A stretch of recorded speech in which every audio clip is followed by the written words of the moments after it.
Trump ने recently अपनी speech में बोला फॉरेन कंट्रीज ने अमेरिका को लूटा, रेप किया और अपना फायदा उठा के अपनी इकोनॉमीज को डेवलप किया। For decades, our country has been looted, pillaged, raped, and plundered by nations near and far, both. Trump administration ने रेसिप्रोकल टैरिफ पॉलिसी की फुल लिस्ट रिलीज कर दी, जिसमें यह क्लियरली बताया गया है कि कौन सी कंट्री पर कितना टैरिफ लगेगा। यूरोपियन यूनियन पर 20%, चाइना 34%, जापान 24%, वियतनाम 46% और इंडिया 26%। ऐसी टोटल अराउंड 60 कंट्रीज हैं जिन पर यूएस ने कस्टम टैरिफ इंपोज किए हैं, मोस्टली उन देशों पर जिनके साथ यूएस का हाई ट्रेड डेफिसिट है। ट्रेड डेफिसिट का मतलब होता है यूएस इन कंट्रीज से इंपोर्ट ज्यादा करता है और एक्सपोर्ट कम। इसका मतलब है यूएस का पैसा बाहर जा रहा है। तो ट्रंप एडमिनिस्ट्रेशन बोलता है अगर आप हमारे गुड्स पर 40% ड्यूटी लगाते हो तो हम भी आपके प्रोडक्ट्स पर उतनी ही ड्यूटी लगाएंगे। यही होती है रेसिप्रोकल टैरिफ पॉलिसी। ये फैक्ट है कि China, India, European union, Japan, ये सभी देश यूएस जितना उन पर टैरिफ लगाता है उससे ज्यादा ये यूएस पर टैरिफ इंपोज करते हैं। लेकिन ये सब अभी से नहीं हो रहा है। Back in 1930 smooth Hawley tariff act के अंडर यूएस काफी हाई टैरिफ्स लगाता था बाकी देशों पर, जिसने द ग्रेट डिप्रेशन को भी और सीरियस बना दिया था। फिर 1934 में प्रेसिडेंट फ्रैंकलिन डी रूजवेल्ट ने रेसिप्रोकल ट्रेड अग्रीमेंट एक्ट आरटीएए पास किया और आरटीए ने सिस्टम चेंज कर दिया।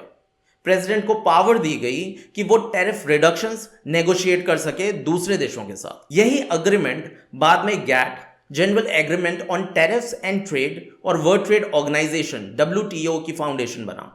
वर्ल्ड वॉर 2 के बाद 1944 में ब्रेटन वुड्स कॉन्फ्रेंस हुई, जिसके साथ इंटरनेशनल मॉनेटरी फंड IMF और वर्ल्ड बैंक की स्थापना हुई और इसी के साथ अमेरिका सुपर पावर बन गया। वर्ल्ड वॉर 2 के बाद दुनिया में तबाही मच चुकी थी। ब्रिटेन, जर्मनी जैसे देशों की इकोनॉमी की बैकबोन टूट चुकी थी। इस कॉन्फ्रेंस में 44 कंट्रीज ने पार्टिसिपेट किया था और इस कॉन्फ्रेंस का ऑब्जेक्टिव था नए इंटरनेशनल मॉनेटरी सिस्टम क्रिएट करना और उसके साथ वर्ल्ड वॉर 2 में हुए केओस को खत्म कर इकोनॉमिक रिकंस्ट्रक्शन करना। लेकिन इसको एस्टैब्लिश करने में सबसे बड़ा प्रॉब्लम था करेंसी वॉर और हाई टैरिफ्स, जिसको सॉल्व करने के लिए सभी देशों ने यूएस डॉलर को ग्लोबल रिजर्व करेंसी बना दिया। क्योंकि उस समय अमेरिका की इकोनॉमी सबसे मजबूत थी, यूएस करेंसी गोल्ड के साथ पैक कर दी गई, मतलब फिक्स कर दी गई $35 पर आउंस गोल्ड में। मतलब कोई भी देश गोल्ड देकर डॉलर खरीद सकता था और फिर डॉलर से ऑयल या कोई और रॉ मटेरियल। अब क्योंकि अमेरिका वर्ल्ड ट्रेड का लीडर बन चुका था, उसने अपने टैरिफ्स लो रखे ताकि इंडिया, जापान, चाइना जैसी छोटी इकोनॉमीज अमेरिका को एक्सपोर्ट करके ग्रो कर सके। और ऐसे ही सिस्टम ने अमेरिका को डेकेड्स तक ग्लोबल इकोनॉमिक बॉस बनाए रखा। लेकिन अब ट्रंप का कहना है ये सिस्टम अनफेयर है, यूएस सबसे ज्यादा पे करता है और सबसे ज्यादा सफर भी। अब सुनने में तो ठीक ही लग रहा है कि ट्रंप भाई साहब ठीक ही कह रहे हैं, क्योंकि वो बाकी देशों से कम टैरिफ लेते आए हैं। लेकिन वो कहते हैं ना, जो दिखता है वो होता नहीं है। अब सुनने में तो लगता है कि यूएस दुनिया को चीप एक्सेस दे रहा है और खुद ज्यादा इंपोर्ट करके सफर कर रहा है, लेकिन सच इतना सिंपल नहीं है। सिस्टम को समझना होगा, क्योंकि इस अनफेयर लुकिंग सिस्टम के पीछे एक हिडन सुपर पावर छुपी है, डॉलर। देखिए, जब 1944 में ब्रेटन वुड्स सिस्टम बना तो दुनिया की करेंसीज फिक्स की गई डॉलर के अगेंस्ट और डॉलर फिक्स किया गया गोल्ड के अगेंस्ट। मतलब दुनिया के पास सिर्फ एक ऑप्शन था, पहले डॉलर लो, फिर उस डॉलर से ऑयल, वीट या इलेक्ट्रॉनिक्स खरीदो, चाहे वो अमेरिका से आए या जापान से। हर इंटरनेशनल ट्रेड में डॉलर का यूज कंपलसरी बना दिया गया। ये था अमेरिका का हिडन टूल। अब सोचो जरा, जापान और इंडिया अगर आपस में ट्रेड भी करते हैं तो भी पेमेंट डॉलर में होती है। वियतनाम अगर यूएस को एक्सपोर्ट करता है तो भी पेमेंट डॉलर में लेता है। जर्मनी अगर सऊदी अरेबिया से ऑयल लेता है तब भी डॉलर चाहिए होता। दुनिया भर में अगर कोई भी ट्रेड हो रहा था तो सबसे पहली डिमांड थी डॉलर की, और यहां से अमेरिका ने अपना साइलेंट प्रॉफिट कमाना स्टार्ट किया। टैरिफ लो था लेकिन डॉलर की मोनोपोली बना ली गई थी और अब ये डॉलर बन चुका है एक फाइनेंशियल वेपन। अमेरिका चाहे तो किसी भी कंट्री का डॉलर एक्सेस से कट ऑफ कर सकता है, जैसे उसने ईरान और रशिया के साथ किया। और सबसे बड़ी बात, अमेरिका को खुद डॉलर प्रिंट करने के लिए कोई भी एक्चुअल वैल्यू नहीं देनी पड़ती। बाकी देश को डॉलर चाहिए तो वो मेहनत से एक्सपोर्ट करके कमाते हैं। अमेरिका सिर्फ प्रिंटर चला के डॉलर छापता है और बाकी दुनिया से सामान खरीद लेता है। लेकिन आज ट्रंप एडमिनिस्ट्रेशन दुनिया को उल्टा पहाड़ा पढ़ाने की कोशिश कर रहे हैं। उनके हिसाब से तो अमेरिका एक तरीके की सोशल सर्विसेज दे रहा है, लेकिन अब वही सिस्टम जो अमेरिका ने खुद बनाया था उन्हें अनफेयर लगने लगा है। जिस सिस्टम के अंदर छुपे गेम में कुछ कंट्रीज ने ग्रोथ ली, लेकिन अमेरिका ने बनाया कंट्रोल और सुप्रीमेसी। तो अब तक हमने समझा कि 1944 में डॉलर गोल्ड के साथ पेग था। मतलब अगर किसी कंट्री के पास डॉलर है तो वो चला जाए यूएस और गोल्ड ले ले। लेकिन अब प्रॉब्लम शुरू होती है जब 1960s एंड 70s में यूएस ने वियतनाम वॉर, कोल्ड वॉर और ग्लोबल ऑपरेशंस में बहुत सारा पैसा उड़ा दिया।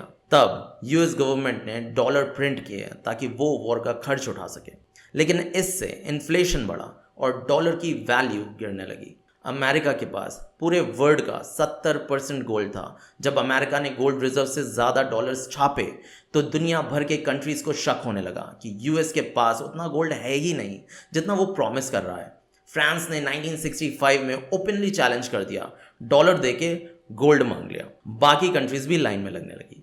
अमेरिका का गोल्ड रिजर्व तेज़ी से घटने लगा। 1950 में अमेरिका के पास 20,000 टन गोल्ड था, जो कि 1970 में घटकर 8,000 रह गया। यूएस ट्रेजरी के पास गोल्ड खत्म होने लगा था। फिर 1971 में आया Nixon shock. US president Richard Nixon ने गोल्ड विंडो बंद कर दिया। Effectively, immediately we are suspending the convertibility of the dollar into gold. Gold standard खत्म। डॉलर अब किसी भी हार्ड वैल्यू के अगेंस्ट बैक्ड नहीं था, वो बस एक पेपर नोट बन गया, फियाट करेंसी। मतलब अब डॉलर की वैल्यू सिर्फ अमेरिकन इकोनॉमी पर निर्भर करती थी। अब सोचो, अगर डॉलर के पीछे गोल्ड नहीं तो दुनिया उसे क्यों एक्सेप्ट करे। यहां आता है अमेरिका का अगला master stroke, the petro dollar system. 1974 में यूएस ने सऊदी अरेबिया के साथ एक सीक्रेट और इनफॉर्मल डील करी। यूएस ने सऊदी अरेबिया से बोला, आप ऑयल सिर्फ डॉलर में बेचोगे और जो पैसा मिलेगा उसका एक बड़ा हिस्सा अमेरिका के बैंक्स या यूएस ट्रेजरीज में इन्वेस्ट करोगे। इन रिटर्न्स यूएस ने सऊदी को दिया फुल मिलिट्री प्रोटेक्शन, वेपन्स और global political banking. Saudi Arabia ने तो माना ही और बाकी ओपेक कंट्रीज भी लाइन में लग गए। रिजल्ट, अब दुनिया में अगर कोई ऑयल खरीदना चाहता है, चाहे वो चाइना हो, इंडिया हो या जर्मनी, उन्हें पहले डॉलर लेना पड़ता है। डॉलर की ग्लोबल डिमांड आर्टिफिशियली क्रिएट कर दी गई। आज भी 80% ऑयल यूएस डॉलर के थ्रू ही खरीदा जाता है। गोल्ड का सहारा गया, लेकिन डॉलर की मोनोपोली जिंदा रही। इसलिए आज भी डॉलर दुनिया की रिजर्व करेंसी है, बिना किसी सॉलिड एसेट के।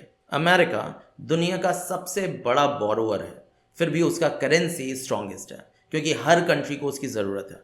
डॉलर बन गया है एक डिजिटल वेपन जिसको अमेरिका कभी भी यूज़ कर सकता है। अब सवाल ये है, आज के ज़माने में जब चाइना, रशिया और इवन इंडिया भी अपना इन्फ्लुएंस बढ़ा रहे हैं, क्या डॉलर की ये मोनोपोली हमेशा चल सकती है या फिर डॉलर का टाइम ओवर होने वाला है? जब रशिया पर यूक्रेन वॉर के बाद यूएस ने सैंक्शन लगाए तो दुनिया ने पहली बार सोचा, अगर हम डॉलर पर डिपेंड करेंगे तो अमेरिका कभी भी हमारी इकोनॉमी को शट कर सकता है। रशिया का एग्जाम्पल सबके सामने था। उनका $300 बिलियन फॉरेन रिजर्व अमेरिका ने फ्रीज कर दिया, यानी सिर्फ एक बटन दबाकर किसी भी कंट्री के सेविंग्स को जीरो किया जा सकता है, बस क्योंकि वो डॉलर में था।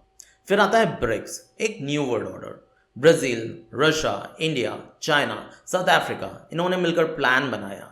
क्या हम एक ऐसा सिस्टम बना सकते हैं जिसमें डॉलर की ज़रूरत हो ही ना? 2023 के समिट में ब्रिक्स ने बोला कि वो एक कॉमन सेटलमेंट करेंसी लाने वाले हैं जो गोल्ड या किसी बास्केट ऑफ करेंसीज के बेसिस पर हो सकती है। ये थॉट ट्रिगर हो गया और ब्रिक्स बन गया ब्रिक्स प्लस, जिसमें नए पावरफुल मेंबर्स भी जुड़ गए, जैसे सऊदी अरेबिया, ईरान, यूएई और इजिप्ट। वर्ल्ड ऑयल प्रोडक्शन का लगभग 43% सोर्स और दुनिया की पॉपुलेशन का 46% भी इन्हीं देशों में रहता है। ऊपर से इनका ग्लोबल जीडीपी में भी एक बड़ा हिस्सा है। मतलब अगर ये कंट्रीज मिलकर डिसाइड कर लें कि डॉलर में ट्रेड नहीं करेंगे तो फिर अमेरिका के लिए बड़ी दिक्कत हो सकती है। उसकी मोनोपोली भी हिल सकती है और लीडरशिप भी। साथ ही सेंट्रल बैंक्स भी काम कर रहे हैं अपने डिजिटल करेंसी पर, जिसे बोलते हैं CBDC, central bank digital currency. China already digital won launch कर चुका है, इंडिया भी ई रूपी टेस्ट कर रहा है, यानी दुनिया ग्रेजुअली मूव कर रही है towards a multipolar digital economy की तरफ, जहां डॉलर की इंपॉर्टेंस कम हो सकती है और ये यूएस के लिए बहुत बड़ा सेटबैक हो सकता है। But here's the twist, America सिर्फ एक इकोनॉमी नहीं, वो एक नेटवर्क है, मिलिट्री, टेक, फिनेंस, डिप्लोमेसी का, सब उसके इकोसिस्टम का पार्ट है। तो अगर लीडरशिप खोने का डर है तो क्या अमेरिका चुपचाप ये देखता रहेगा? ट्रंप के टैरिफ्स पर यह अग्रेसिव स्टांस सिर्फ ट्रेड इम्बैलेंस का इशू नहीं लगता, ये इनसिक्योरिटी है एक शिफ्टिंग ग्लोबल पावर की। क्या सच में ट्रंप इसलिए परेशान है क्योंकि चाइना, इंडिया, यूरोप उनसे ज़्यादा टैरिफ्स ले रहे हैं, या फिर उन्हें महसूस हो रहा है कि डॉलर की ग्लोबल ग्रिप धीरे धीरे छूट रही है? थिंक अबाउट इट, जब वर्ल्ड स्लोली डॉलर से डाइवर्सिफाई कर रहा है, ब्रिक्स अपना पेमेंट सिस्टम बना रहा है और कंट्रीज ऑयल और ट्रेड के लिए डॉलर के अलावा ऑप्शंस एक्सप्लोर कर रही हैं, तो क्या ट्रंप सिर्फ टैरिफ्स बदल रहे हैं या पूरी ग्लोबल ट्रेड गेम की रूल्स ही रीराइट कर रहे हैं? तो दोस्तों, आपको क्या लगता है? अपने थॉट्स प्लीज़ कमेंट करके मुझे ज़रूर बताएं और इस चैनल को सपोर्ट करने के लिए सब्सक्राइब और लाइक के साथ साथ इस वीडियो को अपने दोस्तों के साथ ज़रूर शेयर करें ताकि उन्हें भी ये इंपॉर्टेंट इन्फॉर्मेशन मिल सके। तब तक के लिए कीप एक्सप्लोरिंग। मिलते हैं नेक्स्ट वीडियो में। नमस्ते।